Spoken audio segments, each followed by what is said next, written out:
This video sponsored by BuyMode. இந்த ஆப்பில் நீங்கள் ஆன்லைனில் பர்ச்சேஸ் பண்ணக்கூடிய எல்லா விதமான ப்ராடக்ட்ஸும் உங்களுக்கு ரொம்ப கம்மியான விலையிலேயே கிடைக்குது.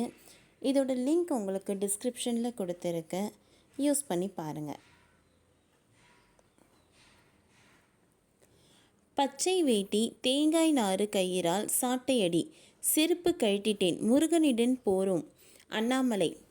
சமுதாயத்தில் ஏற்படக்கூடிய அவலங்களுக்கு எதிராக இப்படித்தான் சாட்டையில் அடித்து கொண்டதாகவும் முருகப்பெருமானிடம் வேண்டி 6 சாட்டை அடிகளையும் சமர்ப்பிக்க உள்ளதாகவும் திமுகவை ஆட்சியிலிருந்து அகற்றும் வரை காலணி அணிய மாட்டேன் என்றும் தமிழக பாஜக அண்ணாமலை மீண்டும் ஒரு முறை உறுதிப்பட தெரிவித்துள்ளார். நேற்று செய்தியாளர்களிடம் பேசிய பாஜக மாநில தலைவர் அண்ணாமலை, நாளையில் இருந்து ஒவ்வொரு வீட்டுக்கும் வெளியே இருந்தும் ஆர்ப்பாட்டம் நடக்கும். நாளை எனக்கு நானே சாட்டையடி கொடுக்கக்கூடிய நிகழ்வை காலை 10 மணிக்கு எனது வீட்டுக்கு வெளியே நடத்தப் போகிறேன். காலை பாஜக மாநில தலைவரான எனது இல்லத்திற்கு வெளியே நின்று சாட்டையால் என்னை நான் 6 முறை அடித்து கொள்ளப் போகிறேன். நாளையில் இருந்து திமுகவை ஆட்சியில் இருந்து அகற்றும் வரை நான் செருப்பு அணிய மாட்டேன்.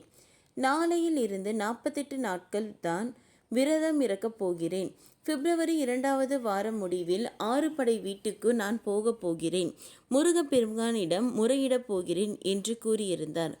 இதையடுத்து இன்று காலை 10 மணி அளவில் தன்னைத்தானே சாட்டையால் அடித்து கொண்டார் அண்ணாமலை. திமுக அரசை கண்டித்து கோவையில் உள்ள தன்னுடைய இல்லத்தில் தனக்குத்தானே சாட்டையால் அடித்து கொண்டார் பாஜக மாநில தலைவர் அண்ணாமலை.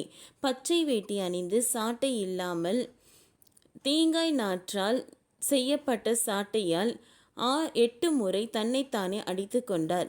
நேற்றைய தினம் சொன்னதைப் போலவே தன் வீட்டின் முன்பு சாட்டையால் தன்னைத்தானே அடித்து கொண்டார்.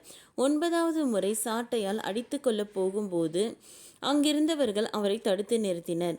இதையடுத்து செய்தியாளர்களிடம் பேசிய அண்ணாமலை, முன்னாள் பிரதமரும் முக்கிய பொருளாதார கொள்கையை கொண்டு வந்தவருமான மன்மோகன் சிங்கிற்கு ஆழ்ந்த இரங்கலை பாஜக சார்பில் தெரிவித்துக் கொள்கிறோம். வருகிற நாட்களில் அவர் நாட்டுக்கு வகுத்தது தந்த பொருளாதார கொள்கைக்காக அவரை எப்பொழுதுமே நாம் நினைவு கூறுவோம். அவரது மரணத்தையொட்டி தமிழ்நாடு முழுவதும் பாஜகவினர் திட்டமிட்டிருந்த போராட்டம் ஒத்திவைக்கப்படுகிறது. இன்று முன்னெடுத்துள்ள இந்த போராட்டம் வருகிற நாட்களில் இன்னும் தீவிரமாகும்.